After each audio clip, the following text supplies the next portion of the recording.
अध्यात्म विज्ञान कोई धर्म या संप्रदाय नहीं है, ये स्पिरिचुअल साइंस है जो कुदरत के कानून पर आधारित है। ये विज्ञान पूरे ब्रह्मांड के सभी रहस्यों को उजागर करता है और जीवन के सभी पहलुओं को समझने के लिए एक नई दृष्टि देता है। इसी को आर्ट ऑफ विजन कहते हैं, दुनिया को देखने की एक नई दृष्टि, जो अध्यात्म विज्ञानी परम पूज्य स्वामी श्री कमलेशानंद जी के निर्देशन में सनातन सत्य का अनुसंधान कर हमारे जीवन को प्रकाशित करे। जय सच्चिदानंद। इंदौर में शिविर का आयोजन होगा और स्वामी जी और महात्मा यहाँ आएंगे, ये सपना तो बहुत समय से था और संजोग भी बना, कुदरत ने सबको सुविधा दिया और हमारा भी आने का संजोग बना। आप सबने, आप और आपके परिवार के लोगों ने काफ़ी अच्छी सेवा किया और महात्मा जो आए या मुमुक्षु जो भी आए, सभी लोगों ने अपनी तरफ से सहयोग करने का प्रयास किया और सबसे बड़ी बात यह है कि जिस प्रकार से आने का इंतजार होता है, ऐसे जाने का भी संजोग इसके साथ जुड़ा हुआ होता है और आना जाना ये तो कुदरत का क्रम है, मगर हमारी जो आत्मा की अनुभूति की जो खोज है, वो जहाँ तक अनुभव नहीं हुए वहाँ तक खत्म होनी नहीं चाहिए। हमको मार्ग तो मिला है और मार्ग पे आगे भी चल रहे हैं।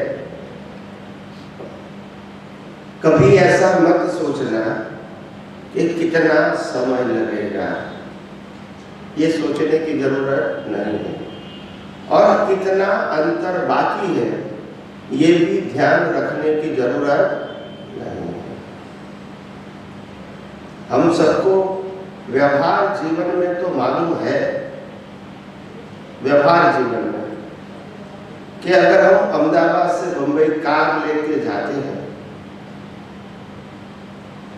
तो अहमदाबाद से निकलेंगे कार लेके और 50 माइल ड्राइव करेंगे तो भी मुंबई दिखेगा।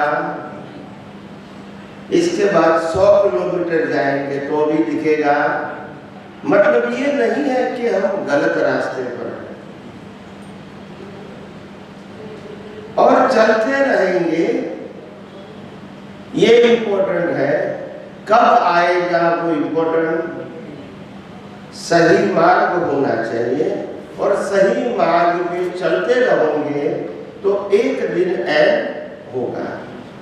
कब होगा वो जानने की जरूरत नहीं, रास्ता सही होना चाहिए और चलते रहना चाहिए बस। तो ये कुदरती प्रक्रिया है, मगर कई सारे चमत्कारिक लोग कहते हैं हमको थोड़ा थोड़ा आत्मा का अनुभव हो गया, 5-10% हो गया, ऐसा लोग बोलते हैं क्योंकि बिना सोचे समझे बोलेंगे तो बोलने में कोई तकलीफ नहीं है। आपने तो बोल दिया मगर लाखों लोग मिसगाइड होते हैं, उसका क्या है? आप समझे, आप अहमदाबाद से बंबई 400-500 किलोमीटर का अंतर है, 400 आएगा तो भी बंबई नहीं दिखेगा, 450 होगा तो भी नहीं दिखेगा और 475 जाएंगे तो भी नहीं दिखेगा और तुम कहते मेरे को थोड़ा थोड़ा देखा। ऐसा होता है मगर बोलने वाले बोलते हैं। मैंने साफ कह दिया, आत्मा की अनुभूति लास्ट बर्थ में ही होगी, मगर आत्मा की तरफ का जो निश्चय है वो दिन ब दिन पक्का होता जाएगा। जितनी जितनी वैल्यू हम रिलेटिव सत्य की जीरो करेंगे, इतना आत्मा तरफ का निश्चय क्या होगा? पक्का होगा। समझ में आया? कोई चमत्कार नहीं होता है। अगले अवतार में, अगले मनुष्य भाव में तीर्थंकर भगवंतों को भी जहां तक अज्ञान था तो कर्म भी बनाए और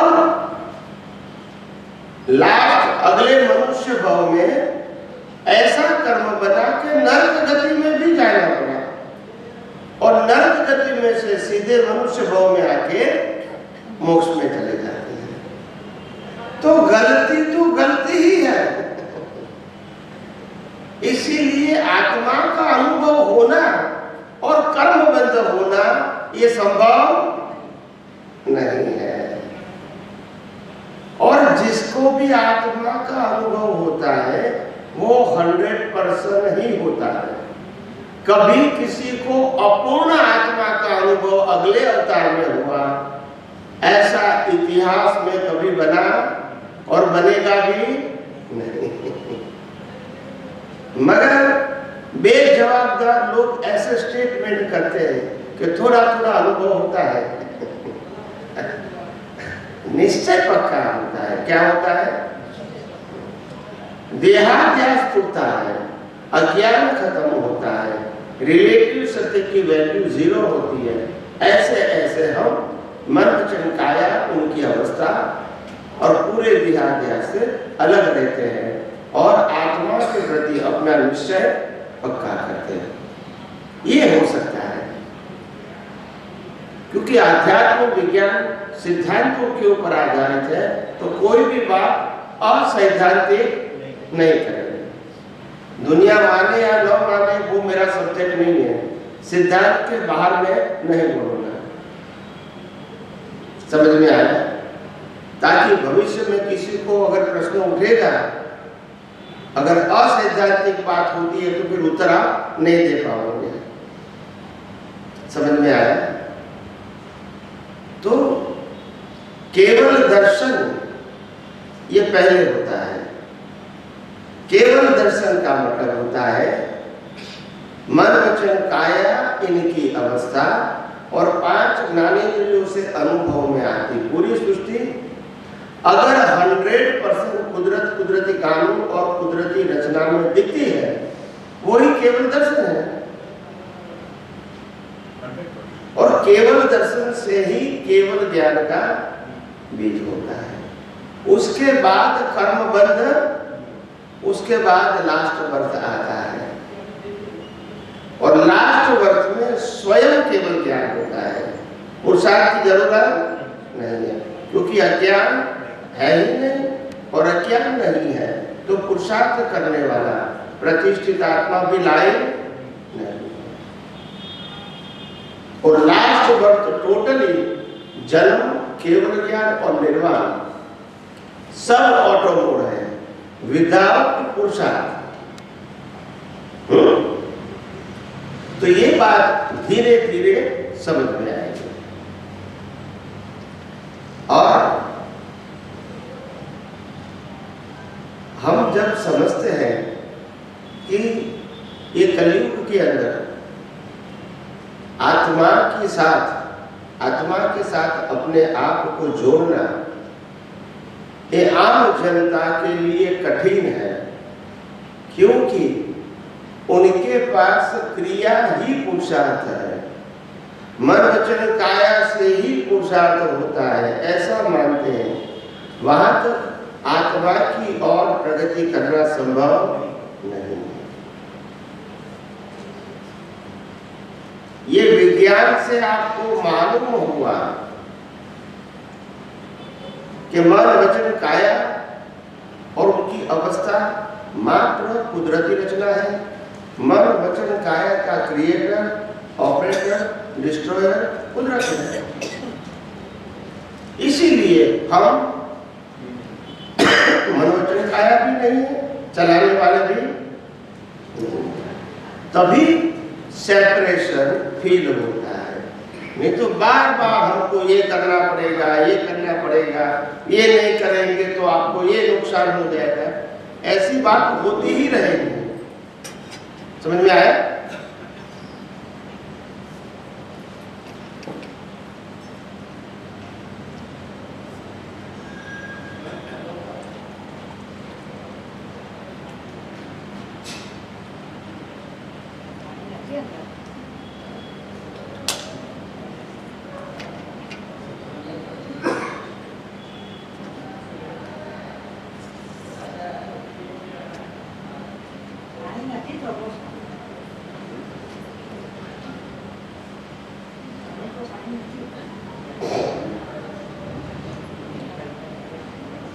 कहने का मतलब ये है कि बहुत सारे लोग जो होते हैं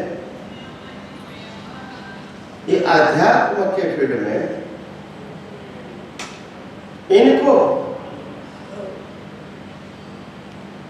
क्योंकि सिद्धांतिक ज्ञान नहीं मिलता है तो फिर धीरे धीरे इंटरेस्ट नहीं आता है। क्या नहीं आता है?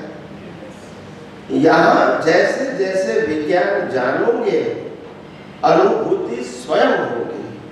और अनुभूति का मतलब क्या है? अभी एट टुडे जो मैं और मेरा रिलेटिव सत्य को मानते थे वो धीरे धीरे आप इसको अलग महसूस करते हैं कि शरीर भी मैं नहीं हूँ और मन वचन काया को चलाने वाला भी मैं नहीं हूँ, और ये अवस्था जो पाप पुण्य के भुगतान की आती है वो भी मेरी नहीं है। और इसीलिए सभी संजोगों में हम अलिप्त रह सकते हैं, निर्लेप रह सकते हैं, असंग रह सकते हैं, और आदि व्याधि उपाधि मन वचन काया को तो रहेगी, हम ज्ञान दर्शन से समाधि में रह सकते हैं। ये अनुभव होगा। क्या होगा? जहां क्रियाकांड की बात होती है वहां अनुभव शब्द का प्रयोग नहीं होता है, वहां करने का प्रयोग होता है। क्या होता है? आप ये करो, ये करो, ये करो, ये करो। समझ में आया? तो आपने किया है तो फिर अच्छा है, फिर और करो, और करो, और करो, यानी करने के ही बात करेंगे, अनुभव शब्द नहीं आएगा। क्रिया में अनुभव शब्द आता नहीं है। समझ में आया? और विज्ञान ऐसा है कि आज भारतवर्ष के अंदर या विश्व के अंदर हजारों लोग ऐसे हैं जो मेरे को प्रत्यक्ष रूप से मिले ही नहीं है, और व्हाट्सएप के ऊपर, फोन के ऊपर पहली बार अनुभव बताते हैं। प्रत्यक्ष जब पहली बार मिलते हैं तो पहली बार ही अनुभव बताते हैं। नहीं देखो ना, ये चमत्कार देखो। वो कहता है 20 साल से हमने ज्ञान लिया, कोई अनुभव नहीं है, बोलते नहीं है, क्योंकि धर्म का मार्ग अनुभव के लिए नहीं है, पाप पुण्य के लिए है। फिर वहां अनुभव शब्द का प्रयोग नहीं हो सकता। जब क्रिया को पुरुषार्थ मानोगे तो पाप पुण्य प्रायश्चित ही सब देख पाएगा, अनुभव शब्द नहीं आएगा। तो इसीलिए यह अध्यात्म विज्ञान है, मन वचन काया वो शब्द है क्योंकि कुदरती रचना है, और इसीलिए क्या करना है, क्या नहीं करना है, या प्रकृति को बदलना है, सुधारना है, परिवर्तित करना है, ये शब्द यहाँ नहीं है। तो आज लास्ट सत्संग है। पहले मैं आप सबको रिवीजन कर दूं। क्या कर दूं? कि पहले दिन से हमने क्या क्या आपको मुद्दे बताए।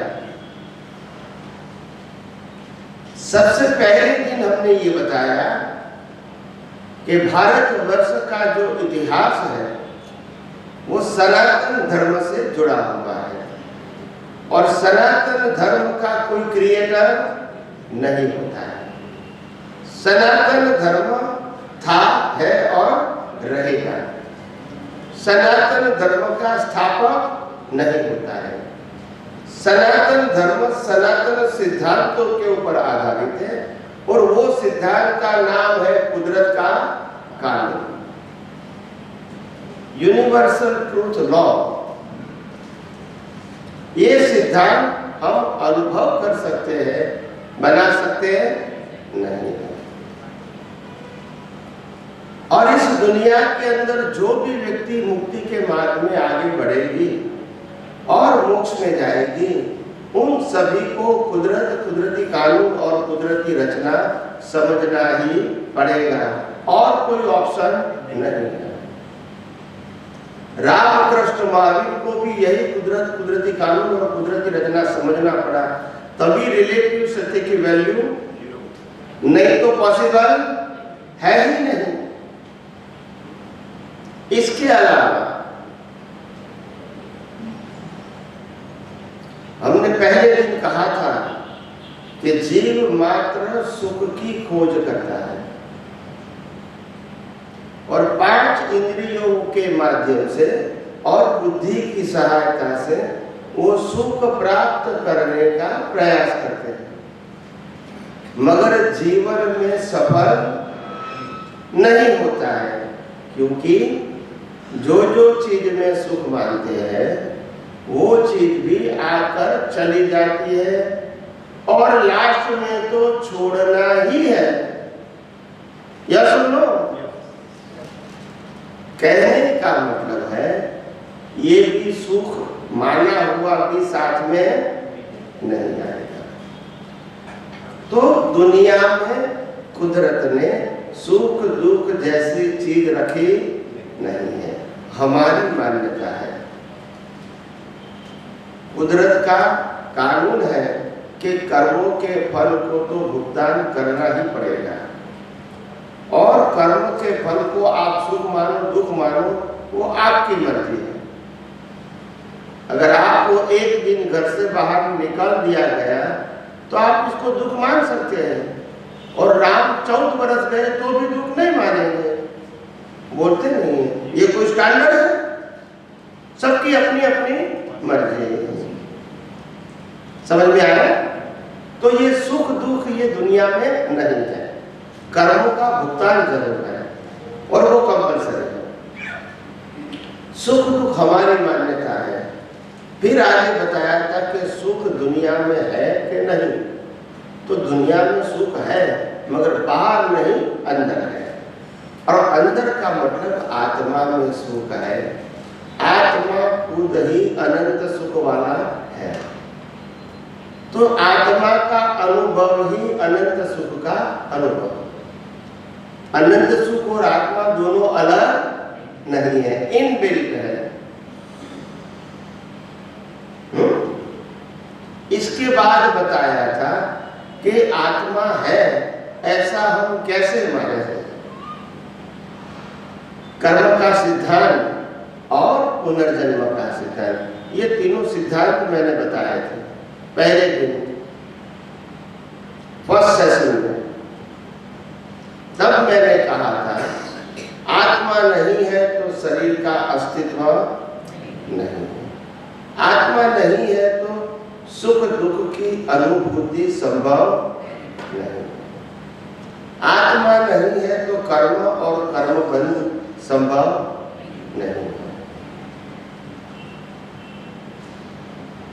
आत्मा है तभी जन्म लेते ही माता पिता मिलता है तो पुनर्जन्म सिद्ध होता है, कर्म का सिद्धांत सिद्ध होता है। जैसा कर्म करेगा वैसा फल मिलेगा, तो कर्म का सिद्धांत प्रूव हो गया, पुनर्जन्म भी प्रूव हो गया और आत्मा भी प्रूव हो गया। पिछले अवतार में भी था, ये अवतार में भी हूँ, तो दोनों अवतार में कॉमन क्या है? शरीर या आत्मा। तो आत्मा पुनर्जन्म कर्म का सिद्धांत तीनों साबित हो गए, जो मैंने पहले दिन पहले सेशन में बताया था। शाम को मैंने बताया था कुदरत, कुदरती कानून और कुदरती रचना की बात डिटेल में कहा था। कुदरत यानी 6 सनातन तत्व, सनातन यानी जिसकी उत्पत्ति और अंत नहीं है, जो परमानेंट है। और ये 6 तत्वों से दुनिया बनी है और 6 तत्वों से मन वचन काया भी बना है। तत्व परमानेंट, अवस्था टेम्पररी। पिंडेषु ब्रह्मांडे और ब्रह्मांडेषु पिंडे, ये मैंने बताया था। तो 6 तत्वों का एक नाम है कुदरत, और ये तत्व काम करते हैं कुदरती कानून से। तत्व अपनी मर्जी से कुछ कर सकते हैं नहीं है, वो परमानेंट है। मगर कुदरती कानून के आधार से सभी तत्वों का रोल होता है। क्या होता है? तो रोल से अवस्था टेम्पररी होती है, तत्व परमानेंट है। समझ में आया? तो ये पूरी सृष्टि, सूर्य, चंद्र, तारा, ग्रह, नक्षत्र, दिन रात, ठंडी गर्मी, बारिश, ज्वार भाटा, पूनम अमास, और हमारे सभी व्यक्तियों के जन्म से मौत तक सभी संजोग, ये कुदरती कानून के ऊपर आधारित है। और उसमें 6 तत्व इनबिल्ट है। क्या है? बिना तत्व अवस्था नहीं होती। तो इस प्रकार से 6 तत्वों का एक नाम कुदरत, और वो कुदरती कानून जो सबको लागू होता है। कुदरती कानून से कोई बाहर जा सकते हैं नहीं। मनुष्य लोक, देवलोक, नरकलोक, पशु लोक, ये चारों लोग कुदरती कानून के दायरे में होता है। ऊपर कोई जा सकता नहीं। और कुदरत और कुदरती कानून से बनी हुई अवस्था जो हम 5 इंद्रियों से अनुभव करते हैं, वो कुदरती रचना है। ये 5 इंद्रियों से जो पूरी सृष्टि दिखती है, ये रचना किसकी है? कुदरती। तो कुदरती रचना के अंदर कुदरत और कुदरती कानून दोनों इनबिल्ट है, और ये सनातन है। क्या है? ये कोई व्यक्ति का क्रिएशन नहीं है। व्यक्ति निमित्त हो सकती है, व्यक्ति क्रिएशन में स्वतंत्र नहीं है।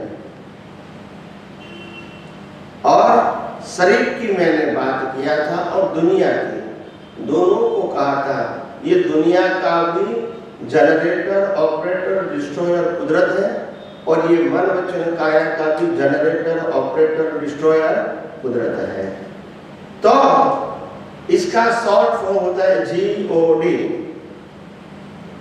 और लोगों ने माना कि ये दुनिया भगवान ने बनाई और भगवान चलाते हैं। यानी विज्ञान समझ में नहीं आया तो भगवान शब्द बना दिया, फिर कोई प्रश्न करेंगे नहीं। मगर दुनिया तो साइंस है। क्या है? श्रद्धा की बात नहीं है। मगर साइंस समझ में नहीं आता है तो श्रद्धा की बात माननी पड़ती है, और कोई ऑप्शन नहीं। तो ये कुदरत, कुदरती कानून और कुदरती रचना, ये हमारा मन वचन काया भी जन्म से मौत तक कुदरत, कुदरती कानून और कुदरती रचना के ऊपर आधारित है। वो विस्तार से समझाया था। और इसीलिए शरीर और आत्मा दोनों कभी न एक थे, न एक है, और न एक रहेंगे। शरीर का जन्म, जीवन, मृत्यु कुदरती कानून के ऊपर आधारित है, और शरीर की राख भी कुदरत के पास ही रहेगी, और सत्ता, संपत्ति, संबंध, साधन भी यहाँ ही रहेगा। बोलते नहीं है। हम कुछ ले जा सकते हैं, माने या न माने कोई फर्क नहीं होगा। कानून वही होगा जो कुदरत का है। तुम्हारी मान्यता के मुताबिक कुदरत का कानून काम नहीं करेगा। समझ में आया? बस इसके आगे मैंने बताया था कर्म और कर्म फल। मन वचन काया से जन्म से मौत तक होता है वो कर्म फल है, और भाव करते हैं, इंटेंशन, आशय, इससे कर्म बनते हैं। यानी अज्ञान, ज्ञान दर्शन, अज्ञान, इसका उपयोग इसी से कर्म बनते हैं। तो पुरुषार्थ दो प्रकार का है, या तो नए कर्म बना सकते हैं या तो मन वचन काया से मुक्त रह सकते हैं। बस दो ही प्रकार का पुरुषार्थ है। अगर मन वचन काया से जुड़ गए तो राग द्वेष वाले कर्म बनेंगे और जन्म मरण के चक्कर चालू रहेंगे, और अगर मन वचन काया से मुक्त रहे तो धीरे धीरे अज्ञान खत्म होगा, और आप आत्मा के निश्चय के बारे में मजबूत होंगे और संसार की वैल्यू धीरे धीरे जीरो समझ में आएगी और अनुभव में भी आएगी। और जितना जीरो अनुभव में आया वो ही हमारा डेवलपमेंट है। फिर मोह रहेगा, मालिकीपन, कर्तापन और भोक्तापन रहेगा नहीं। समझ में आया ना? इसके आगे हमने ये बताया था भगवान की परिभाषा। भगवान अनादि होते हैं, अरूपी होते हैं, जन्म मरण से पर होते हैं और परमानेंट होते हैं। तो भगवान अनादि, अरूपी, जन्म मरण से पर और परमानेंट है। वो कौन है? तो कि आत्मा ही भगवान हो सकता है, क्योंकि आत्मा का न नाम है, न रूप है, न जन्म मरण है और परमानेंट है। तो आत्मा के अलावा साइंटिफिकली किसी को भगवान टाइटल लागू हो सकता नहीं है। और बाकी रिलेटिव सत्य में आपको जिसको भगवान मानना है वो मान सकते हैं, मगर सनातन सत्य में आत्मा ही परमात्मा है। ये सनातन सत्य है, बाकी सब रिलेटिव सत्य है। इसके आगे मैंने बताया था कि ये विज्ञान का जो उपयोग है वो ज्ञान दर्शन से करना है, मन वचन काया से। और इसीलिए बताया कि आध्यात्म विज्ञान is a art of vision, दुनिया को देखने की एक नई दृष्टि और अपने खुद के मन वचन काया को, जीवन को देखने की एक नई दृष्टि जो ब्रह्मांड के सभी रहस्यों को खुला करती है और मन वचन काया के आदि व्याधि उपाधि में भी मुक्त रह के समाधि की अनुभूति करवाती है। तो ये विज्ञान का ये प्रभाव है। इसके अलावा विज्ञान के अंदर मन वचन काया से क्या करना है वो उनका शब्द है, और क्या नहीं करना है वो भी उनका शब्द नहीं है। अध्यात्म विज्ञान का सब्जेक्ट है मन वचन काया और उनकी अवस्थाओं से मुक्त रहना, इतना ही सब्जेक्ट है। समझ में आया? और इसके आगे बताया था वैराग्य और त्याग। त्यागे सो आगे, त्यागे सो, आज त्याग करोगे तो आगे आपको इसका फल मिलेगा। त्याग से संसार है और वैराग्य से मुक्ति है। त्याग का मतलब छोड़ना। क्या बताया था? छोड़ना, घर छोड़ना, परिवार छोड़ना, संपत्ति छोड़ना। समझ में आया ना? सब छोड़ना, इसको त्याग कहते हैं। मगर त्यागी व्यक्ति को त्याग करने के बाद 20 साल के बाद आप इसको प्रश्न करोगे कि आपने सब कुछ त्याग कर दिया, कुछ भी नहीं है, तो वो कहता है नहीं नहीं, मेरे पास तो बहुत था। 2 करोड़ का मकान छोड़ के आए, 1 करोड़ की मिलकत छोड़ के आए। आप सुनते हैं बड़ी इंडस्ट्रीज या बिजनेस छोड़ के आए, यानी वो त्यागी व्यक्ति 20 साल पहले की नहीं आज की मार्केट वैल्यू बताएगा, बोलते नहीं है, क्योंकि उन्होंने वास्तव में त्याग किया नहीं है, अभी भी वैल्यू है, इसीलिए त्यागे सो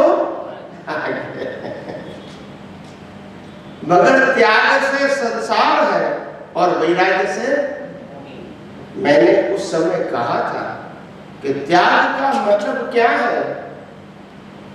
घर तो मैंने छोड़ दिया मगर मंदिर तो संस्था बनाऊंगा ही, बोलते नहीं है। परिवार तो छोड़ूंगा मगर शिष्य तो बनाऊंगा ही, बोलते नहीं। आप समझे ना, मैं बिजनेस तो नहीं करूंगा, आप समझे ना, मगर मंदिरों की चेन बना दूंगा, ब्रांचेस, बोलते नहीं कहते। मेरी एक इंडस्ट्री है, 2 है, 3 है, 4 है, ऐसे यहां ऐसा होता है।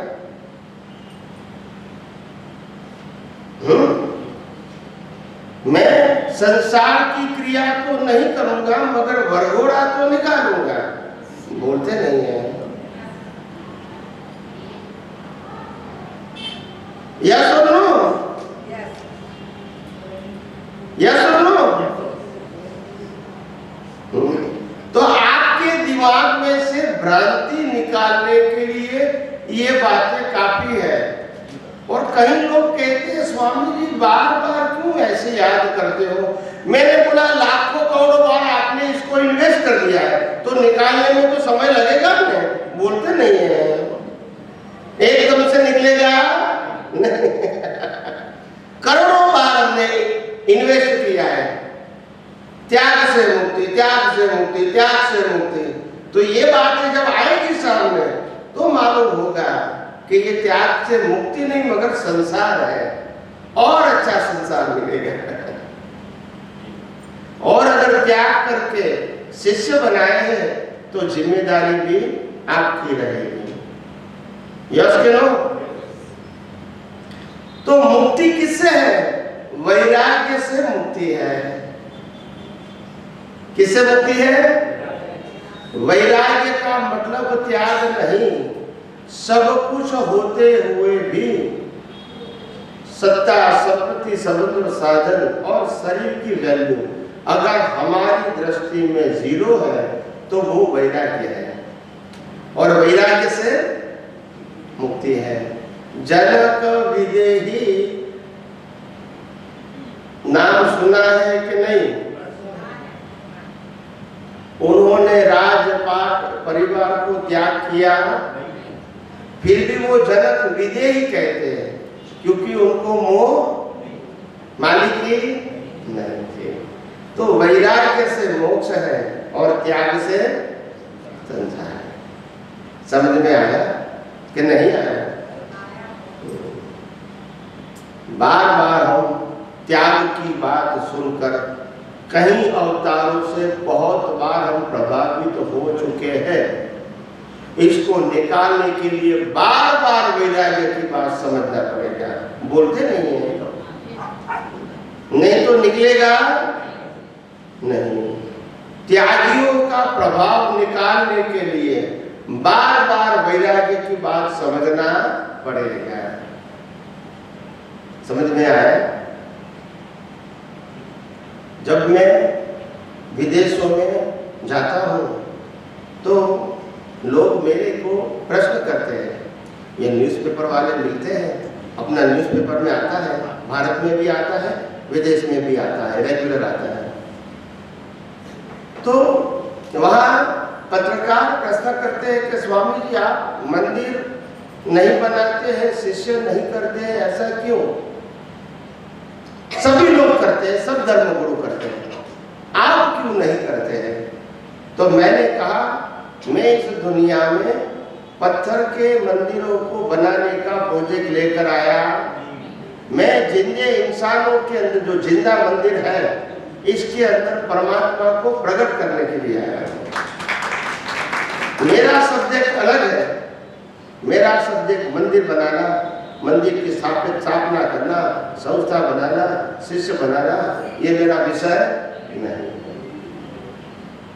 और इसका कारण भी ये है, मैं मुक्त रहना चाहता हूँ और आप सबको मुक्त रखना चाहता हूँ। अगर मैं गुरु बनूंगा तो फिर आप शिष्य बनोगे। मैं तो साइंटिस्ट हूँ और साइंटिस्ट बनाने के लिए आया हूँ। समझ में आया? और इसीलिए जो भी व्यक्ति को मैं साइंटिस्ट बनाता हूँ और सर्टिफिकेट भी देता हूँ, तो वहाँ एक ही स्टेटस लिखा है, स्पिरिचुअल साइंटिस्ट। मेरी पोस्ट भी ये है, स्पिरिचुअल साइंटिस्ट। और आपको भी मिलती है, कोई असिस्टेंट शब्द नहीं है। और दूसरी बात यह है कि जिस प्रकार से मैं अनुभव करके दुनिया को ये विज्ञान बताता हूँ, दुनिया के सामने पेश करता हूँ, इसी प्रकार से आप भी ये विज्ञान समझ के, उपयोग करके, अनुभव करके दुनिया को बता सकते हैं। मेरी परमिशन की जरूरत नहीं है, क्योंकि तुम सनातन सत्य बताते हो, मेरा सत्य नहीं बताते। मेरा सत्य है तो परमिशन की जरूरत है। जब सनातन सत्य बताते हो तो किसी की परमिशन की जरूरत नहीं। तो आपको ये बात तो समझ में आ गई कि आध्यात्म विज्ञान का कोई क्रिएटर, ओनर नहीं है, और दुनिया की कोई भी व्यक्ति उसको समझ सकती है, जान सकती है, अनुभव कर सकती है, और एक दूसरे को बांट भी। इसमें धर्म, संप्रदाय या फॉर्मेट बीच में नहीं आता है। समझ में आया? तो ये सभी बातें मैंने 3 दिन के अलग अलग सेशन में विस्तार से बताने की कोशिश किया, और बीच बीच में आपके प्रश्न का उत्तर देने की भी मैंने कोशिश किया। समझ में आया? और यही मेरा प्रयास होता है कि आप सब साइंटिस्ट बनो, आध्यात्म विज्ञानी बनो। अभी आज एक सूत्र मोबाइल में आया है दादा भगवान का। दादा भगवान का एक सूत्र एक वाक्य में है, जहां कुछ करना शब्द है, क्या है? वहां आध्यात्म है ही नहीं। बोलते नहीं। जहां कुछ करना वो शब्द है, वहां आध्यात्म ही नहीं है। 1 सेंटेंस का आपका सूत्र सभी व्यक्तियों को ग्रुप में मिला होगा शायद, आप समझो। तो मैं कोई नई बात नहीं करता हूं, मगर जो बात हाईलाइट होनी चाहिए वो नहीं हुई, वही मैं हाईलाइट करता हूं। समझ में आया? ये कोई नई बात नहीं है, मगर जो बताना चाहिए वो नहीं बताया, तो मैं बता रहा हूं बस। बाकी सनातन सत्य तो था, है और रहेगा। मैं बताऊं या न बताऊं, ये किसी की ओनरशिप नहीं। और कोई भी दुनिया की व्यक्ति ये विज्ञान जान के अनुभव कर सकते हैं और एक दूसरे को बांट भी सकते हैं। आप विज्ञान को बांटते हैं, व्यक्ति को बांटते नहीं है, या व्यक्ति को प्रेजेंट नहीं करते हैं। मैंने पहले भी कहा, आध्यात्म विज्ञान में हम कोई भी व्यक्ति, संस्था, गुरु, भगवान, क्रियाकांड, मंदिर, मंत्र को प्रोजेक्ट नहीं करते हैं। प्रोजेक्ट नहीं करने का मतलब हम विरोधी नहीं है। ये आध्यात्म विज्ञान का विषय नहीं है, ये रिलेटिव सत्य है। और रिलेटिव सत्य मन वचन काया से तो होता ही रहेगा, मगर हम इसको कुदरती रचना मानते हैं, पुरुषार्थ नहीं मानते हैं। समझ में आ गया? बस इसीलिए क्रिया गलत है, वो भी शब्द है, मगर क्रिया जो होती है मन वचन काया से, वो पुरुषार्थ केवल दृष्टि से होता है। और दृष्टि का मतलब ज्ञान और दर्शन।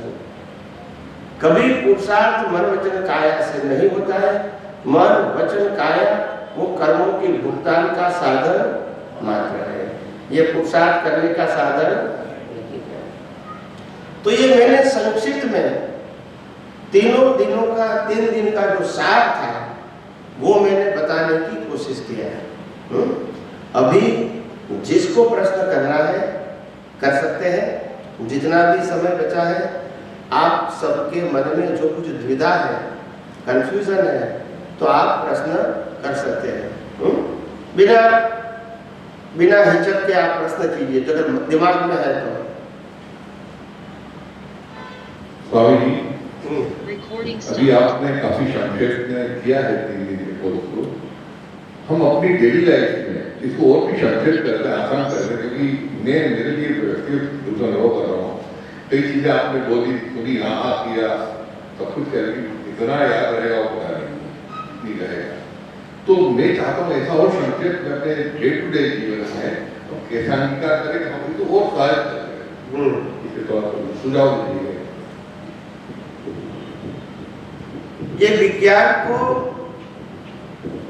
सुबह से शाम तक प्रैक्टिकल लाइफ में कैसे इसका आसानी से उपयोग कर सके और अनुभव कर सके, इनका सरल, सहज और सुगम रास्ता बता रहा हूं। हम सुबह उठेंगे 4, 5, 6, 7 जो भी टाइम है, उठते ही हमको मालूम होना चाहिए कि ये प्रकृति उठ रही है, मैं उठता नहीं, मैं शुद्धात्मा हूं और ये प्रकृति जागी। उठने के बाद जो दिनचर्या शुरू होती है वो प्रकृति करती है और मैं शुद्धात्मा हूं। चाय नाश्ता प्रकृति करती है, मैं शुद्धात्मा हूं। मंदिर में प्रकृति जाती है, मैं शुद्धात्मा हूं। दोपहर को खाना प्रकृति खाती है, मैं शुद्धात्मा हूं। जॉब और बिजनेस में प्रकृति जाती है, मैं शुद्धात्मा हूं। ये जागृति रखनी है। यहाँ कुछ बोलने की बात या क्रिया करने की बात नहीं है। मैंने कहा spiritual science is a awareness and it is a art of vision.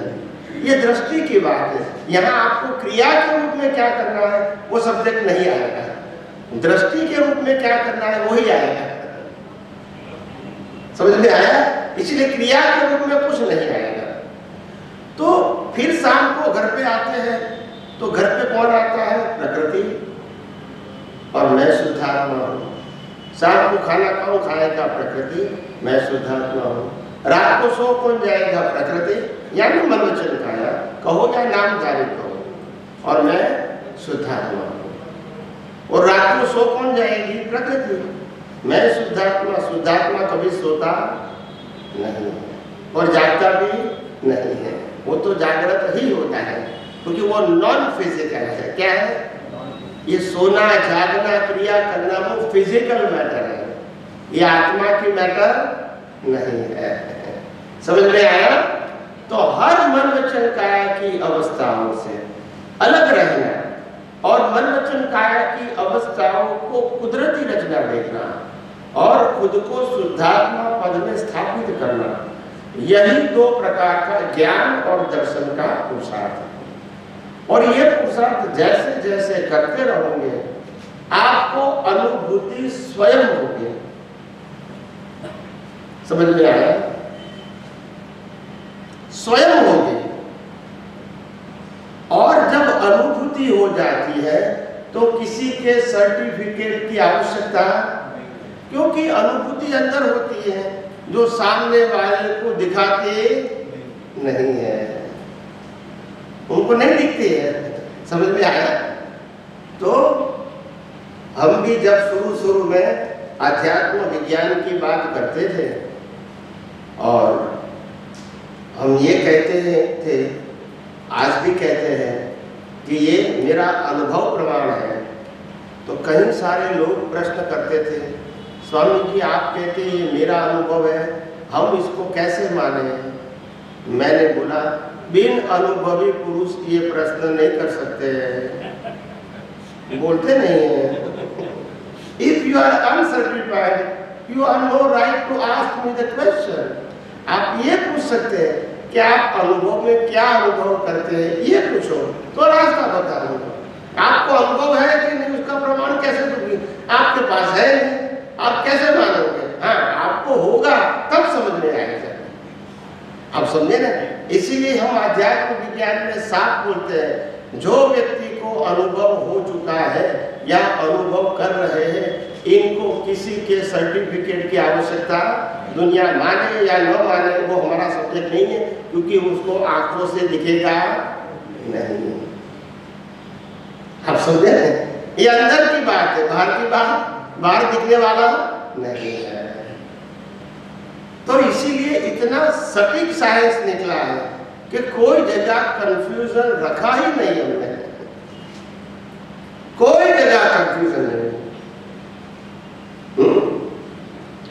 जैसे जैसे लोगों के मन में प्रश्न आए वैसा वैसा उत्तर भी निकला, और उत्तर भी इतना शॉर्ट एंड स्वीट निकला ताकि उनको ज्यादा दिमाग लगाने की जरूरत नहीं। तब तो शास्त्र वाले इतनी गोल गोल गोल बातें करते रहेंगे, फिर कहेंगे नहीं समझ में आता है, कोई बात नहीं, आगे समझ में आ जाएगा। वहां तक तो ऊपर जाने का टाइम हो जाता है, बोलते नहीं है। हाँ, प्रश्न कीजिए प्लीज। जय सच्चिदानंद स्वामी जी। स्वामी जी, आपने बताया प्रकृति मतलब मन वचन काया ये कुदरती रचना है, तो स्वामी जी इसको और थोड़ी सी डिटेलिंग हो जाएगी, कैसे ये कुदरती रचना है और मैं ये क्यों नहीं, ये थोड़ी सी डिटेलिंग इससे आ जाए तो इससे भिन्न रहने में हमको सुविधा पैदा हो जाएगा, तो विश्वास हो जाएगा कि हाँ मैं ये शरीर नहीं हूँ। मैंने पहले ही दिन पहले सेशन में डिटेल में बताया था कि ये शरीर की डिजाइन इंटरनल कुदरत ने बनाई है, हमारे सबकी एक ही है। यह सुनो, दुनिया का कोई भी डॉक्टर कोई भी व्यक्ति को रिपेयर कर सकता है, because of the system is same. Same क्यों है? इंसान ने बनाई है कुदरत ने? कुदरत ने।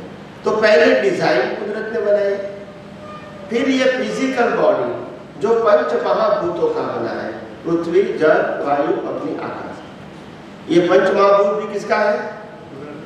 तो डिजाइन भी कुदरत की, शरीर भी कुदरत का। इसके आगे जाएंगे तो ये शरीर को 80 से 100 साल तक जिंदा रखने के लिए बॉडी को मिनिमम क्या चाहिए? हवा पानी खुराक, वो भी कौन देगा? वो भी कुदरत देगा। इसके आगे जाइए तो अभी हवा पानी खुराक तो हमने लिया, मगर इसको डाइजेस्ट करके ब्लड में कन्वर्ट करना और पूरी बॉडी में 24 आवर्स फैलाना, ये काम भी कौन करेगा? बोलिए। नहीं तो ये शरीर में हम कहाँ है, हमारा रोल कहाँ है, वो बताइए। ये शरीर में हम कहाँ है? ये सब तो कुदरत करती है, डिजाइन भी कुदरत की, पंच महाभूतों का शरीर कुदरत का। आप समझे? जिंदा रखने के लिए हवा पानी खुराक कुदरत का, उसका ब्लड बना के पूरी बॉडी में फैलाने का काम कुदरत का। तो हम और हमारा क्या है? बोलिए, है कुछ? इसके आगे जब शरीर का जन्म होता है तो माँ बाप भी सिलेक्ट नहीं करने का, भाई बहन भी सिलेक्ट नहीं करने का, या सुन लो। इसके अलावा जीवन में सुख दुख के संयोग आते हैं, वो भी हम बनाते नहीं है, हम सिलेक्ट नहीं करते हैं। हम तो विक्टिम्स हैं, सफर करते हैं। हम क्रिएट ये भी कुदरत करते हैं, और लास्ट में श्वास बंद भी। तो ये शरीर के ऊपर हम और हमारा रोल कहाँ है, वो बताइए। नहीं बताना तो पड़ेगा ना कि शरीर में आप कहाँ है और आपका रोल कहाँ है, वो बताइए। मैंने जो फिजिकल बॉडी की बात की किया उसमें लाइव ईगो नहीं आता है। मैंने 3 बातें बताई थी, मन वचन काया, प्रतिष्ठित आत्मा और मूल आत्मा।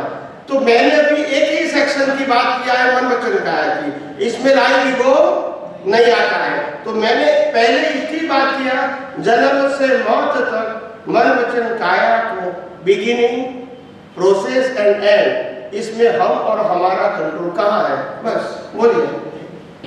यही तो कंफ्यूजन है कि हमारी प्रकृति जो बनी है वो 6 एलिमेंट से बनी है।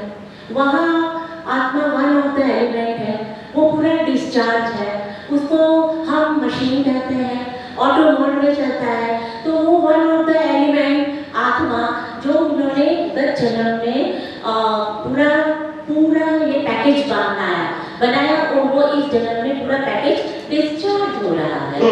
हाँ, तो वहाँ पे वन ऑफ द एलिमेंट जो आत्मा है ना, वो जो आत्मा वो भी एक डिस्चार्ज रूप में, ईगो के रूप में काम करता है। ये हमें समझना पड़ेगा। डिस्चार्ज भी ईगो है, वहाँ डिस्चार्ज ईगो है, यहाँ लाइव ईगो है। लाइव ईगो बंधन करता है और डिस्चार्ज ईगो उस बंधन को निकालता है नेक्स्ट जन्म में। ये हमें समझना पड़ेगा।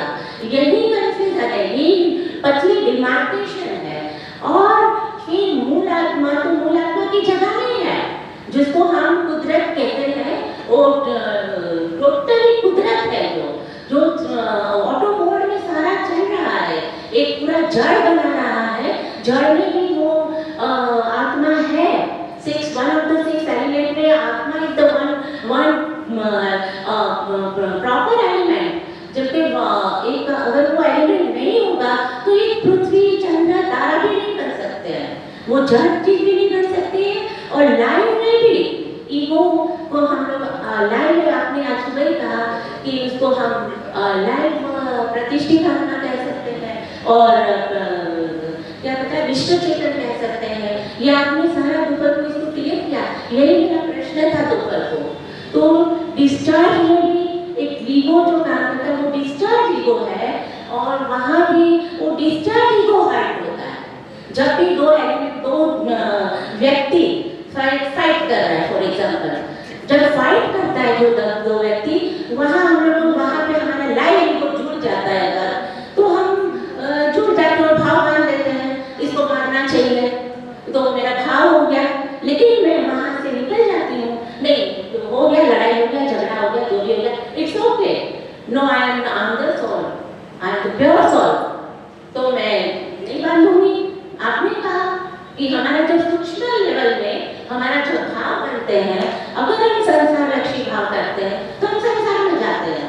अगर हम वहाँ से मेरा है नहीं, I am the pure soul, सारा कुदरती रचना है, ये अगर मैं समझ जाती हूँ तो मैं मोक्ष के रास्ते में हूँ।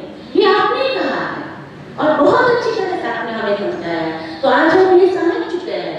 तो डिस्चार्ज में भी वो 6 एलिमेंट्स में बनाते एलिमेंट आत्मा, जिसको हम लाइफ नहीं कहते, उसको हम डेड कहते हैं। और दादा भगवान ने तो उसको मुर्दा ही कह दिया, आपने तो मशीन कह दिया, ये कह दिया, वो कह दिया, और दादा भगवान ने तो उसको मुर्दा पूरा बता दिया। ये प्रकृति पूरी मुर्दा है, ऐसा बता दिया। वो जब मैंने पढ़ा तो मुझे बहुत आश्चर्य हुआ। नहीं, आपने ये पढ़ा कि ये प्रकृति मुर्दा है, नहीं एक मिनट, जब भी सुना तब की बात करता हूँ, आज की बात छोड़ दो।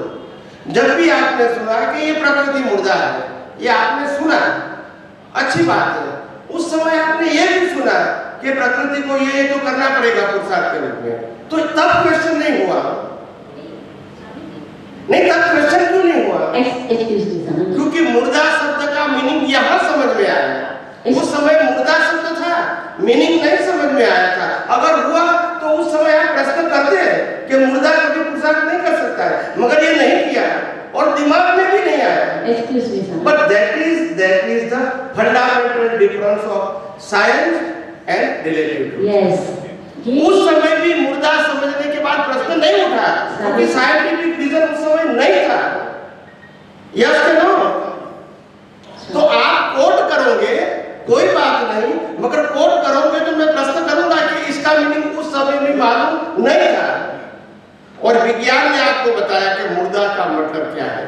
Totally create, operate and destroy by law of nature. तो ये मुर्दा शब्द का मीनिंग अभी मालूम हुआ, उस समय मालूम नहीं था। क्योंकि दो बात थी, मुर्दा भी था और पुरुषार्थ भी, और उस समय प्रश्न भी नहीं था क्योंकि साइंटिफिक विजन ही नहीं था ना।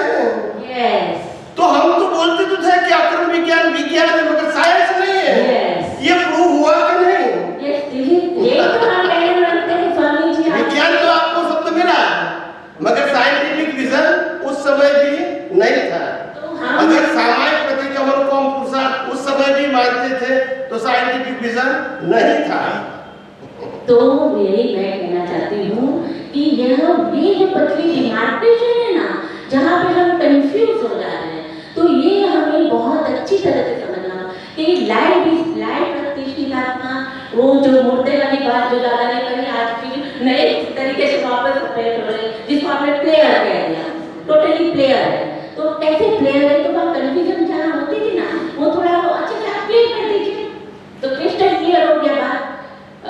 डिस्चार्ज वाला पार्ट, लाइट वाला पार्ट और मोड आत्मा बहुत अच्छी तरह से आपने बताया है, जो हम आज सीख रहे हैं।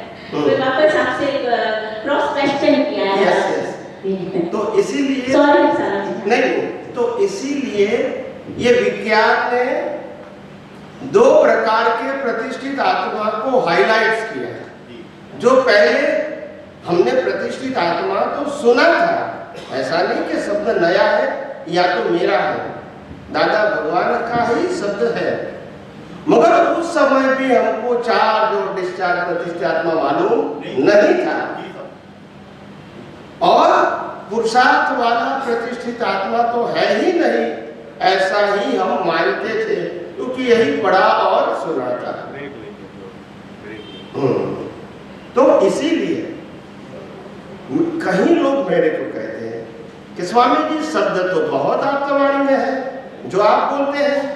मैंने कहा बात तो सही है मगर शब्दों और विज्ञान में बहुत अंतर है, और इसीलिए मेरे को बार बार एग्जाम्पल देना पड़ता है कि what is the difference between the teacher of science and scientist.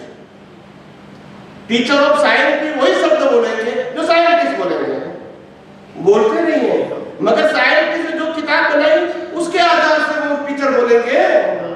शब्द तो वही का वही रहेगा, यस और नो। मगर शब्द को प्रेजेंट करने का जो तरीका है उसी से आपको मालूम होगा कि ये व्यक्ति टीचर है या साइंटिस्ट है। हमने पहले भी धर्मों के माध्यम से, धर्म गुरुओं के माध्यम से, यहाँ शास्त्रों के माध्यम से ये शरीर जड़ है, विनाशी है, ऐसा हमने बहुत बार सुना है।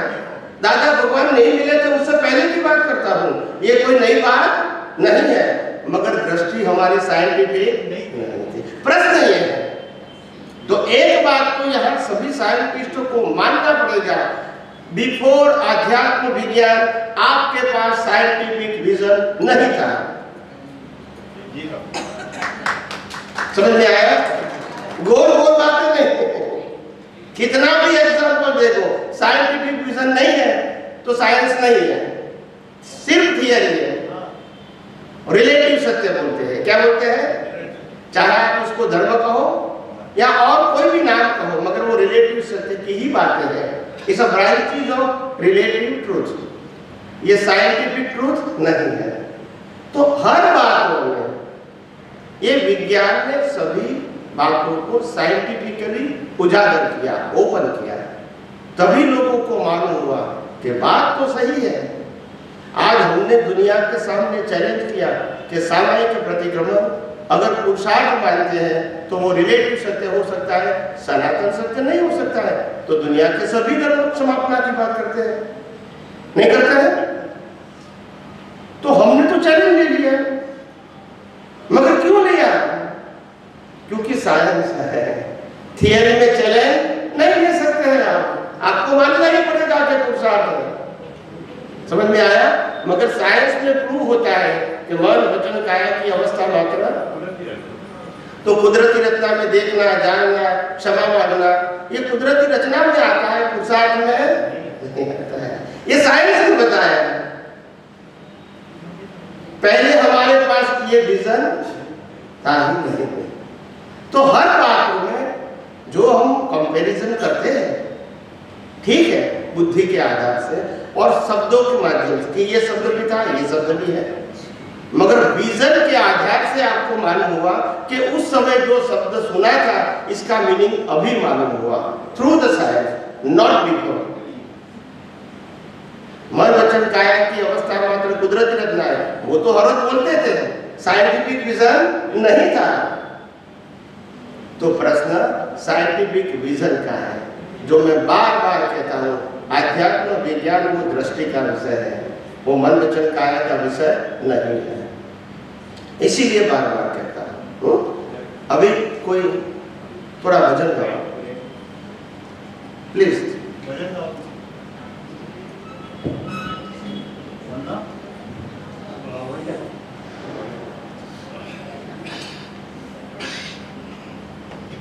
जिसको प्रश्न करना है, जो भी समय बचा है,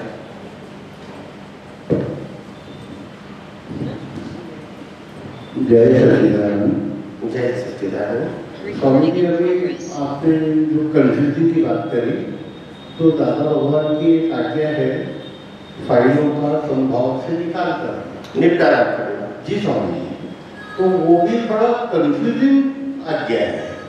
ये रिलेटिव है कि रियल है, किसमें लेना है इसको? ये अपनी दृष्टि के ऊपर आधारित है। आप फाइलों का संभाव से निपटारा करने का मीनिंग क्या करते हैं? इट इज सब्जेक्ट टू मन वचन काया और it is subject to your vision.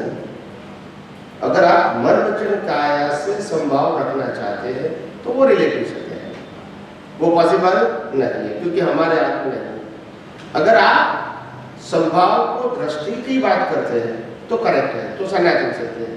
हम अपनी दृष्टि में संभाव रख सकते हैं, क्योंकि अवस्था को कुदरती रचना देखते हैं। तो दृष्टि में संभाव रखेंगे, ये हमारे पास फ्रीडम है। मन वचन काया से क्या करना, वो फ्रीडम हमारे पास नहीं है। तो जहां नहीं है वहां पुरुषार्थ कहोगे तो वही भ्रांति है। मगर हम अगर मन वचन काया को कुदरती रचना देखते हैं, वही तो संभाव है। संभाव से निपटारा करना है, कोई प्रोसेस नहीं करना है। हमारा और सामने वाले दोनों व्यक्ति को कुदरती रचना देखो, वही तो संभव है। वो तो समझिए, आपने हमको बताया तब ऐसी दृष्टि आई। नहीं तो उस सूत्र पे, उस आज्ञा में तो यही है कि मान लो कि जैसे ये रिलेटिव में कहा गया कि संभाव से निकाल करो भाई फाइलों का, तो वो रिलेटिव ही उसमें पकड़ना आता है। ये तो आपने उसको फिर साइंटिफिक रीजन से समझाया कि अगर अपन अपने विजन से, ज्ञान दर्शन से उसको कुदरती रचना देखते हैं तो वही संभव।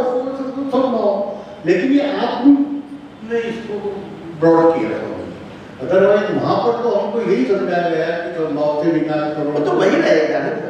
क्या करेंगे, जो समझा है वही तो समझाया है, तो इसमें वो भी क्या करेंगे? तो मेरे को बड़ा कंफ्यूजन था मुझे, इसको रिलेटिव में बता रहे, जबकि बात अपन साइंस की करते हैं। तो पूर्व में मैं आपसे ये समझ चुका हूँ, मैंने करा था क्वेश्चन आपसे इस बार।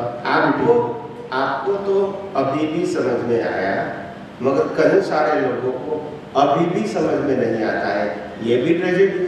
जी जी मैंने तो जैसे आपसे, तो हम करें क्या? जी स्वामी, राम कृष्ण जब थे, उपस्थित थे, जीवित थे, तब भी राम कृष्ण को समझने वाले लोग 50 भी नहीं है। इसीलिए ज्ञानी को समझना वो आंखों की बात नहीं है। जी स्वामी, बिना नयन पावे नहीं, बिना नयन की बात, ये आंखों की बात नहीं है। जी स्वामी, ये अंदर के दृष्टि की बात है।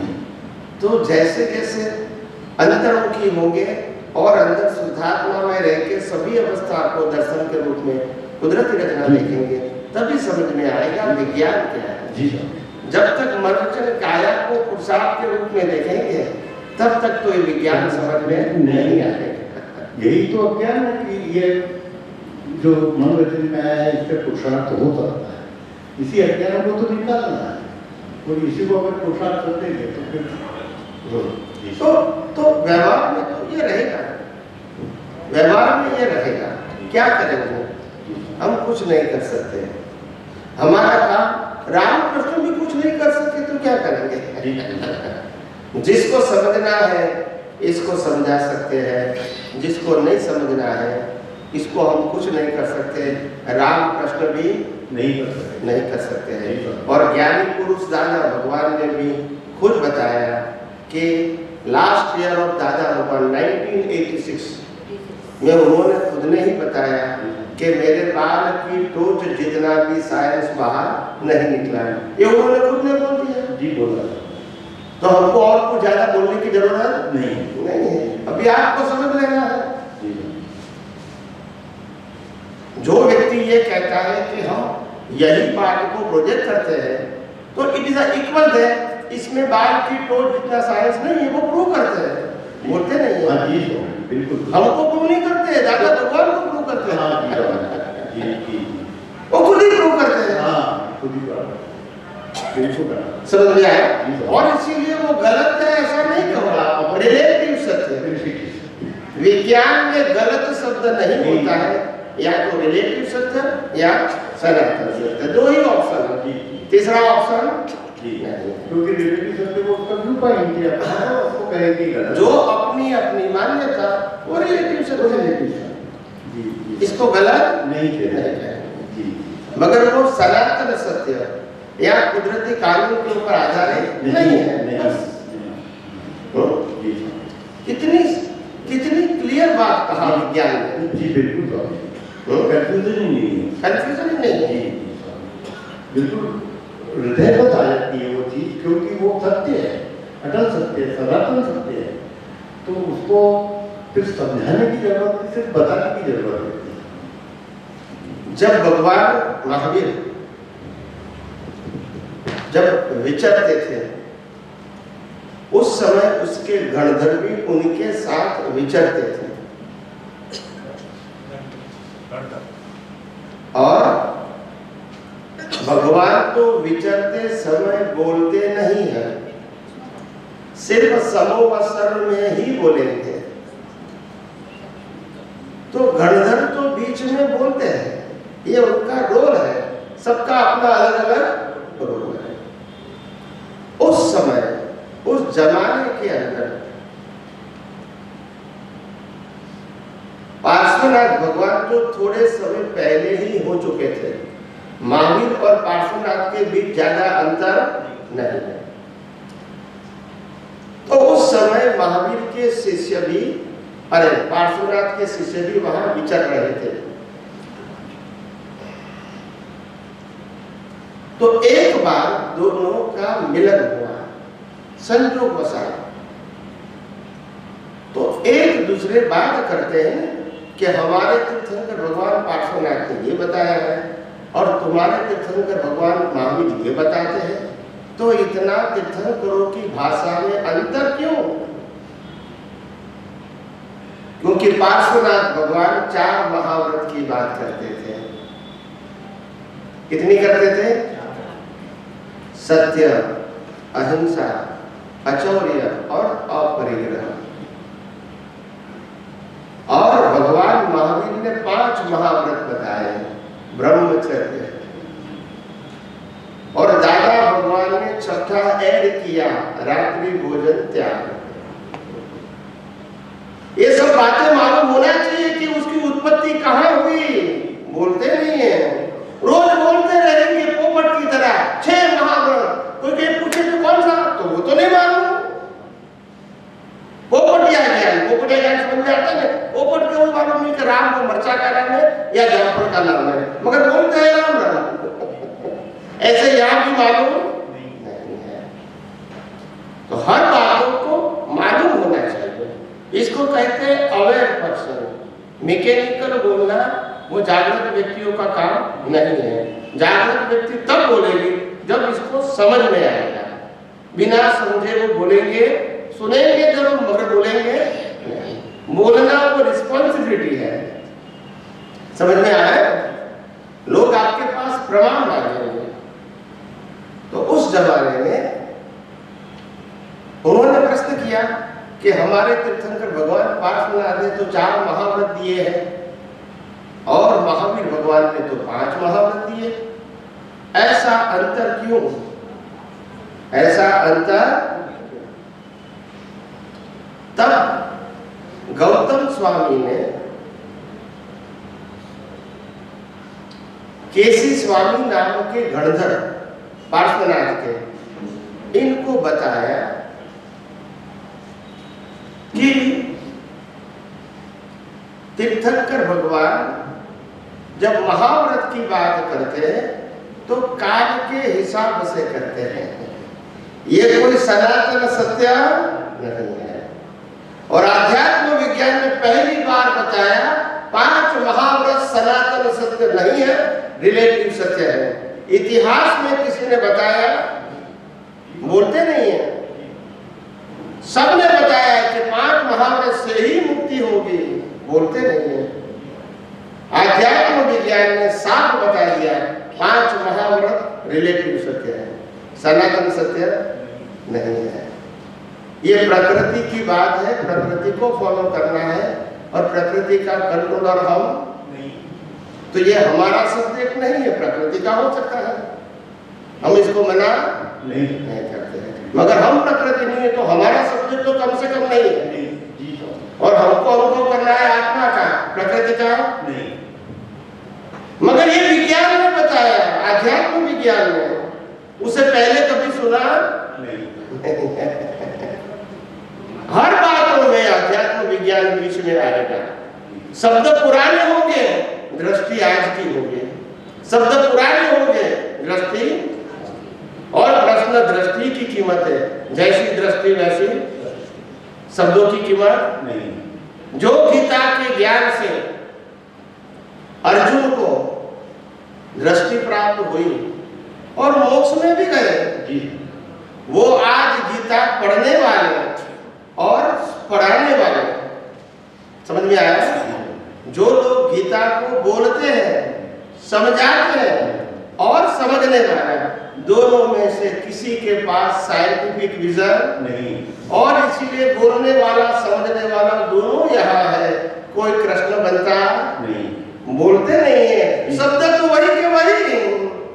अभी तुम शब्दों से कंपैरिजन करोगे, गीता में तो ये कहा है, बोलते नहीं है। How it is possible without vision you explain the science? It is only words. ये तो क्या है? शब्द है, विजन नहीं।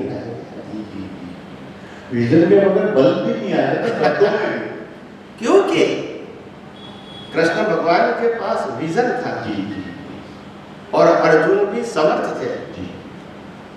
यहाँ तो बताने वाला भी समर्थ नहीं है, सुनने वाला भी समर्थ नहीं है, मगर दोनों का चलता है। शब्दों की हेराफेरी चलती है, क्या करेंगे? तो ये सब रिलेटिव सत्य है। क्या है? रिलेटिव। बिना साइंटिफिक विजन जो कुछ भी समझते हैं वो सब रिलेटिव सत्य है। तो स्वामी जी ये जो 4 महाव्रत बता, आपने स्पिरिचुअल साइंस में इसके ऊपर कोई वजन ही नहीं दिया था स्वामी जी कभी? जरूर भी कहा है जी स्वामी। जब मैंने बता दिया जन्म से मौत तक मन वचन काया उनकी अवस्था मात्र कुदरती रचना है और महाव्रत का सब्जेक्ट प्रकृति का है, तो मैं क्यों हाईलाइट करूं? तो स्वामी जी आज के टाइम में अभी भी जैन संप्रदाय में इसके अलावा तो कोई बात ही नहीं है। नहीं, मगर देखो जैन धर्म जो होता है वो क्योंकि क्रमिक मार्ग है और क्रमिक मार्ग में प्रकृति को शुद्ध करके परमात्मा की ओर आगे जाने का मार्ग है, और इसीलिए महाव्रत भी आएंगे, तप भी आएंगे, अभ्यंतर तप, बाह्य तप, सब कुछ आएगा। वो तो रिलेटिव सत्य की बात करेंगे। प्रकृति को शुद्ध करके परमात्मा की अनुभूति की ओर आगे बढ़ना, ये बताता है क्रमिक मार्ग में। आध्यात्म मार्ग में बताते हैं कि आपको प्रकृति से मुक्त रहना, उससे बड़ा कोई पुरुषार्थ नहीं। फिर सब्जेक्ट कहाँ आएगा? पूरा सब्जेक्ट ही उड़ गया। बात ये, तो आपका सेंटर पॉइंट क्या है वो इम्पोर्टेंट है। आपका सेंटर पॉइंट अगर प्रकृति को सुधारना है तो वो क्रमिक मार्ग है और वो रिलेटिव से। आपका सब्जेक्ट प्रकृति से मुक्त रहना है तो वो अध्यात्म है और वो मुक्ति का मार्ग है। तो दोनों सब्जेक्ट अलग है और दोनों अपनी जगह पे सही है। दोनों को मिक्स करने की जरूरत नहीं तो फिर कंफ्यूजन होगा, नहीं तो कंफ्यूजन। वो रिलेटिव सत्य अपनी जगह पे करेक्ट है, वो मानते भी है और फॉलो भी करना चाहते हैं, बस। तो वो गलत है ऐसा हम नहीं बस। तो यही रहेगा। ये तो आप सबका सद्भाग्य है कि ये विज्ञान आपको मिल गया। जी बिल्कुल। नहीं तो आज आप भी वही करते हैं, आपके पास और कोई रास्ता नहीं, यही चलता रहेगा, चलता आया था। तो इसीलिए ये कोई नई बात नहीं है। और कुदरत ने भी ये विज्ञान पूरा खुला किया, ये कुदरत की देन है। आप समझे ना, हम तो जो खुला हुआ वो बता रहे हैं, आप समझे ना, मगर ये जो खुला हुआ है ये कुदरत का है, हमारा नहीं। मैं जितनी भी बात करता हूँ कुदरत के कानून की, ये कानून मेरा नहीं, ये कुदरत का था है और रहेगा। मगर कुदरत ने ये कानून को समझने की दृष्टि दिया जो मैं आप सबको शेयर कर रहा हूँ। आप समझे ना, कानून मेरा नहीं है, कानून को समझने की, अनुभव करने की दृष्टि मेरी है जो मैं बता रहा हूँ। और आपको वही दृष्टि से वही कानून को अनुभव करना है, मेरे मन वचन काया को अनुभव नहीं करना है। समझ में आया? तो यहाँ सब बातें क्लियर है, कोई कंफ्यूजन नहीं। अनुभव होने से समझिए, आपके अनुभव में शब्द भी आपके मौलिक है, तो मौलिक ही हो गए। वो शब्द तो शास्त्र से, शास्त्रों नहीं, शास्त्रों में कैसे लेके आएंगे कि तीर्थंकर भगवान नहीं होते, तीर्थंकर शरीर को लगता है। शास्त्रों में बताएंगे नहीं, बताएंगे तो फिर वो पूजा पाठ नहीं करेंगे तो क्या करेंगे? तो ऐसा तो रहेगा। रिलेटिव शब्द क्या बोलते हैं, इसी को बोलते हैं।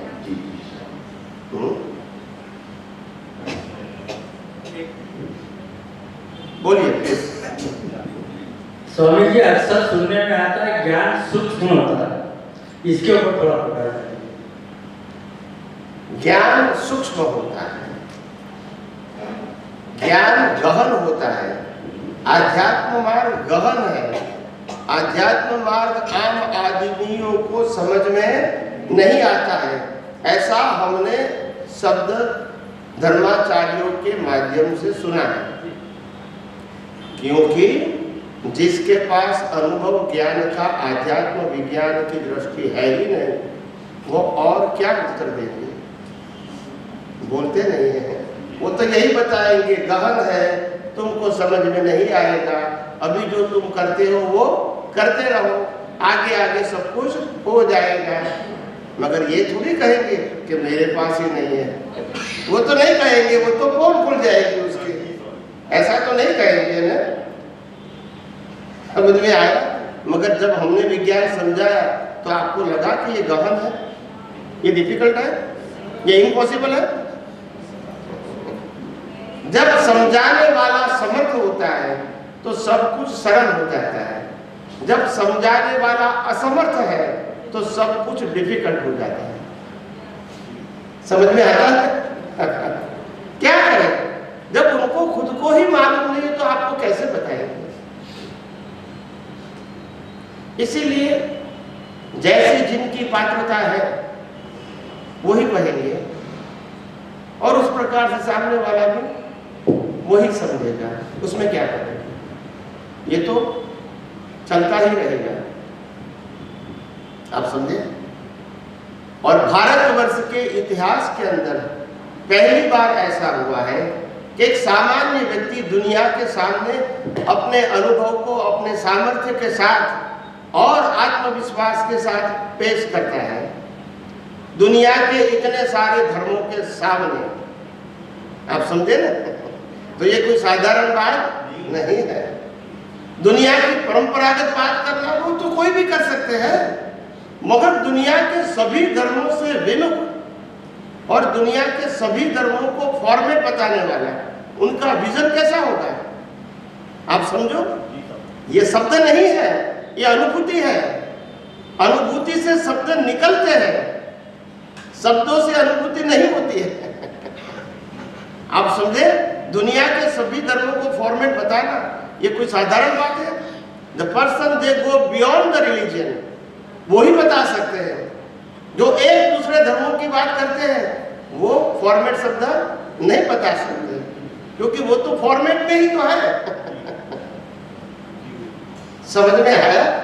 तो ये कोई साधारण बात नहीं है।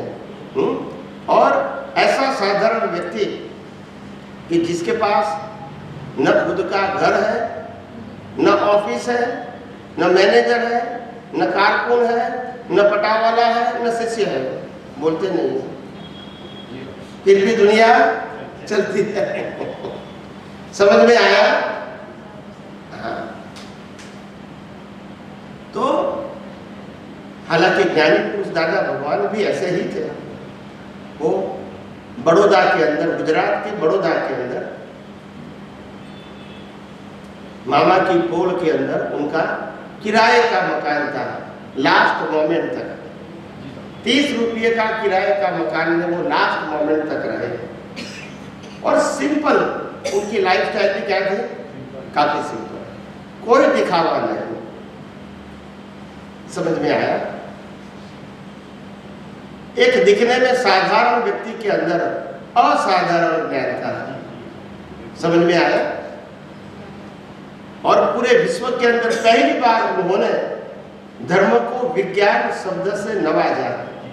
पहली बार नए नए धर्म तो खुले, किसी ने विज्ञान शब्द का प्रयोग नहीं किया है। दादा भगवान ने कहा अक्रम विज्ञान। आप समझे?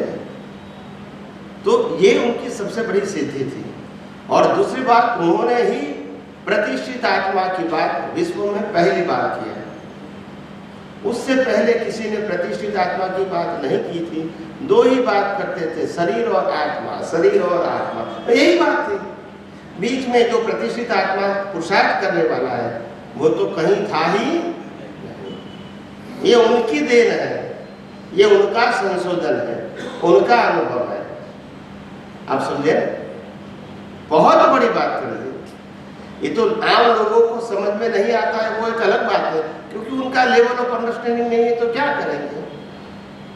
दादा भगवान ने खुद ने भी कहा कि क्या करूं, ये सब माइनस वाले मेरे को मिले, कैसे मिले? तो मैं क्या करूं?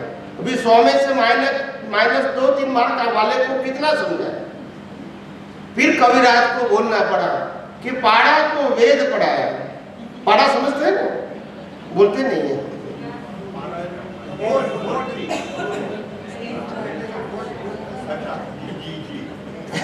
तो उसको वेद पढ़ाया, फिर क्या समझेगा वो? मगर क्या करेंगे? जाए तो जाए कहाँ? जो आएगा उसी को तो समझाएंगे। आप समझे कितने? तो फिर ये क्या करेंगे? ये भी समझते थे, मगर करे तो करे क्या?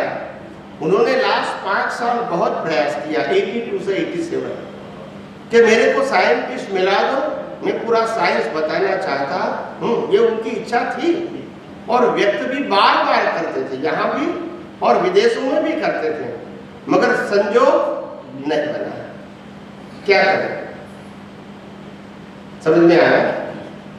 तो इसीलिए ये जो आज संजोग बना है वो भी कुदरत ने दिया है, ये हमारी देन नहीं है। संजोग कुदरत ने दिया, अनुभव भी, ये पूरा विजन भी कुदरत ने खुला कर दिया है, जो आज मैं आप सबके सामने पेश करता हूँ। सनातन सत्य कुदरत का होता है, व्यक्ति का नहीं हो सकता। और कुदरत ने यही देखा, प्योरिटी। क्या देखी? प्योरिटी। जो व्यक्ति प्योर होगा, सिंसियर होगा, ऑनेस्ट होगा, इसी को ये विज्ञान खुला होता है। जो स्वार्थी होता है, क्या होता है? अपने स्वार्थ के लिए यूज करेगा तो फिर विज्ञान खुला नहीं होगा। विज्ञान इसी को खुला होता है जो दुनिया को कुछ देना चाहते हैं। विज्ञान इसी को खुला नहीं होता है जो दुनिया से कुछ लेना चाहते हैं। लेना ही लाचारी और मजबूरी है। क्या है? हाँ, समझ में आया? देने वाले को कुदरत सब कुछ सहाय करता है क्योंकि बांटना है, और कुदरत भी यही करती है। सूर्य भी प्रकाश देता है, चंद्र शीतलता देती है, नदी हमको पानी देता है, पेड़ पौधे हमको फल फूल देते हैं, धरती हमको स्थान देती है, और वनस्पति हमको प्राणवायु देते हैं। मगर सब लोग देते हैं, कुछ लेते नहीं है, बोलते नहीं है। एक इंसान ही है जो कलयुग का वो लेने की ही बात करता है, देने की नहीं करता है। फिर क्या होगा? जो खुद भिखारी है वो क्या दे सकता है? जो खुद मांगता है, जो खुद अपेक्षा रखता है, वो क्या दे सकता है? समझ में आया कि नहीं? तो इसीलिए जो मुक्त पुरुष होते हैं वो कभी चिंतित नहीं होते हैं।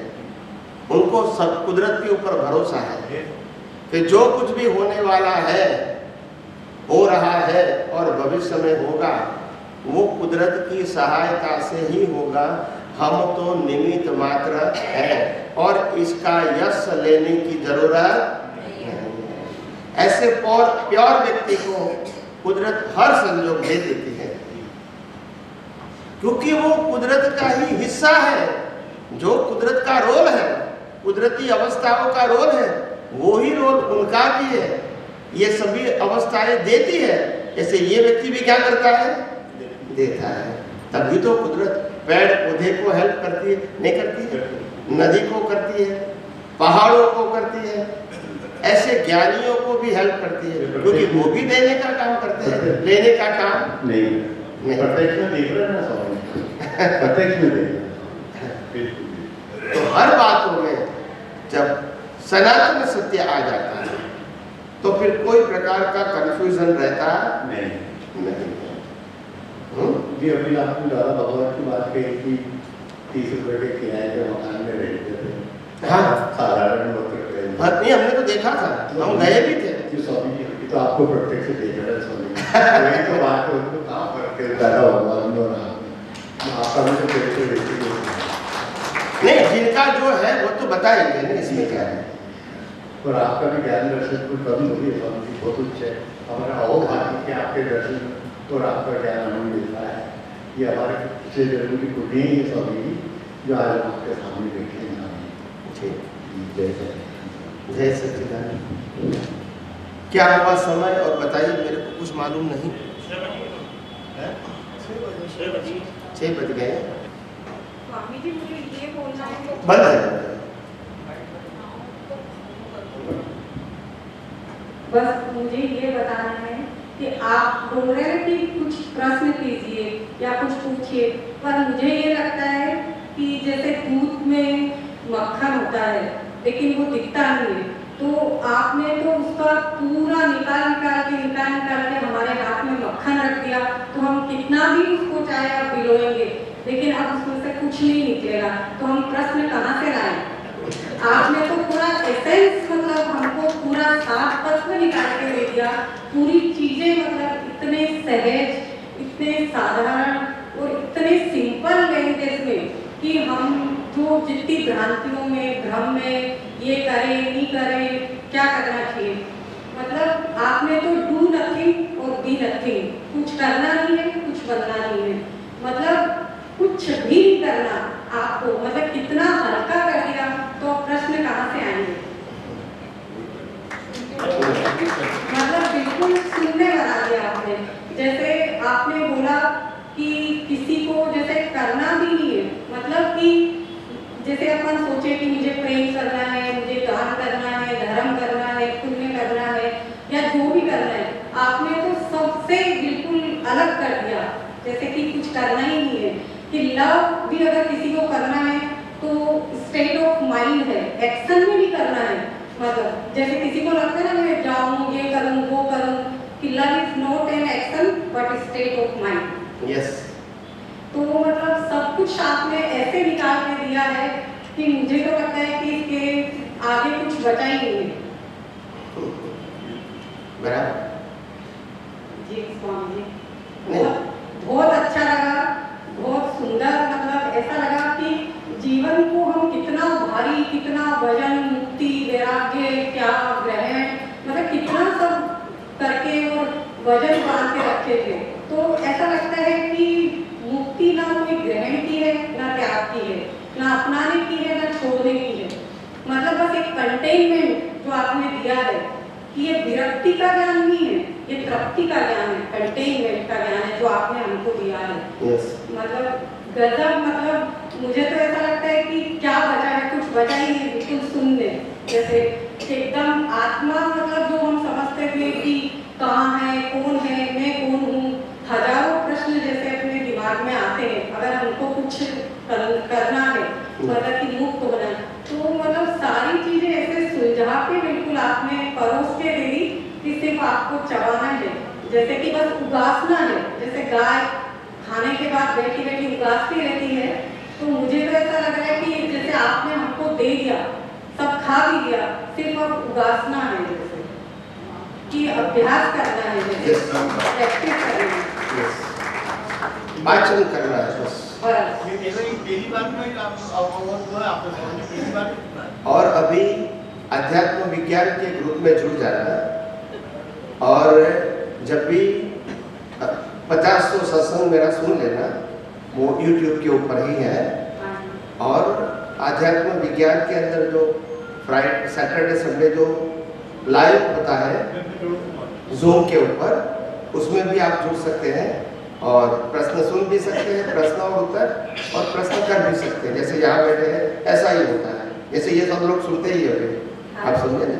इसके बाद एग्जाम होगी at the end of this year, 1.5 महीने की एग्जाम होती है आध्यात्मिक, जो स्पिरिचुअल साइंटिस्ट बनाता हूँ, ये सर्टिफिकेट दिया, ऐसे 1.5 महीने की होती है। वो भी Zoom के ऊपर होती है, किसी को प्रत्यक्ष आने की जरूरत नहीं है। और 1.5 महीने में 6 वीक होता है, और 6 वीक के अंदर 12 कोचिंग क्लास होते हैं, 2-2 घंटे के, वो भी Zoom के ऊपर होते हैं। किसी को फिजिकल आने जाने का नहीं है, और उसी में ही जुड़ना है, और उसी से ही हमको समाधान पाना है। और कैसे हम ये विज्ञान को खुद समझें और दूसरे व्यक्तियों के प्रश्न को कैसे हम उत्तर आसानी से दे सकते हैं विदाउट एनी कॉन्फ्लिक्ट्स, तो ये मैं सिखाता हूँ। विज्ञान तो सत्संग में बताता हूँ, मगर how to resolve the question, वो मैं उसमें 1.5 महीने में सिखाता हूँ। उसमें 12 कोचिंग क्लास होते हैं, 2-2 घंटे के।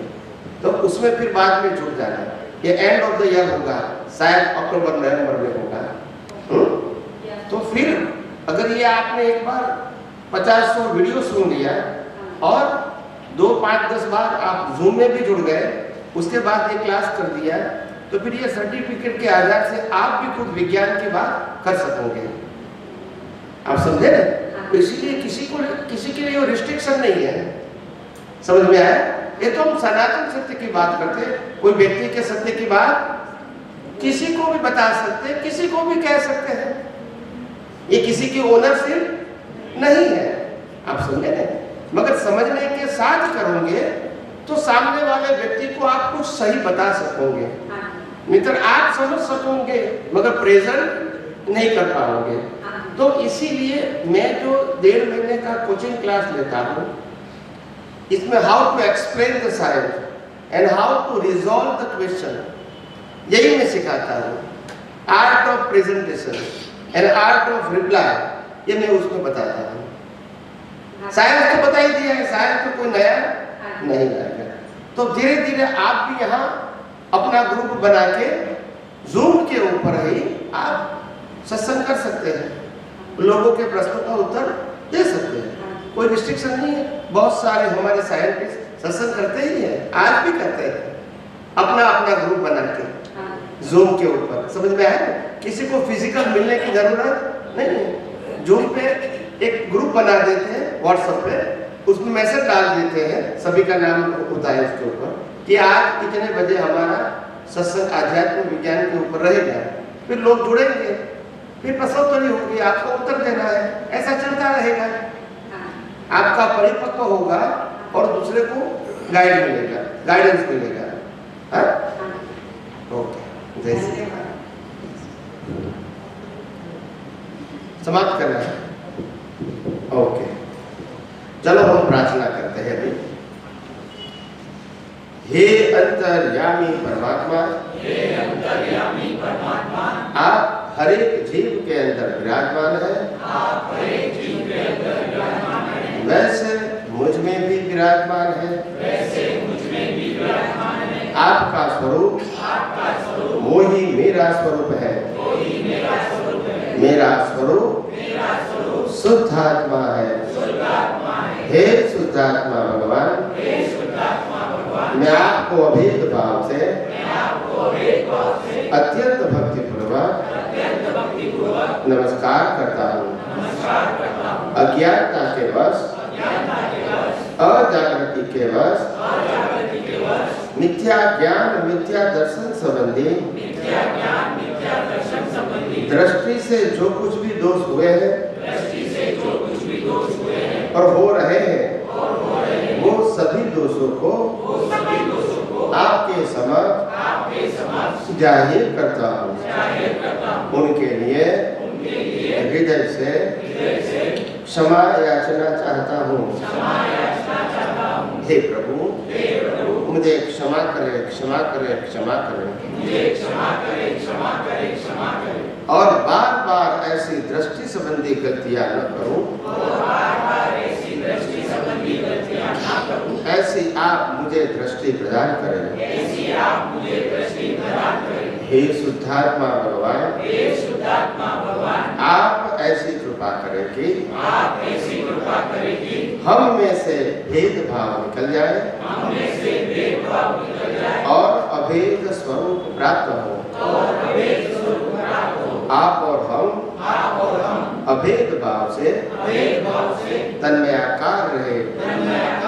जय सच्चिदानंद, जय सच्चिदानंद, जय सच्चिदानंद, जय सच्चिदानंद, जय सच्चिदानंद, जय सच्चिदानंद।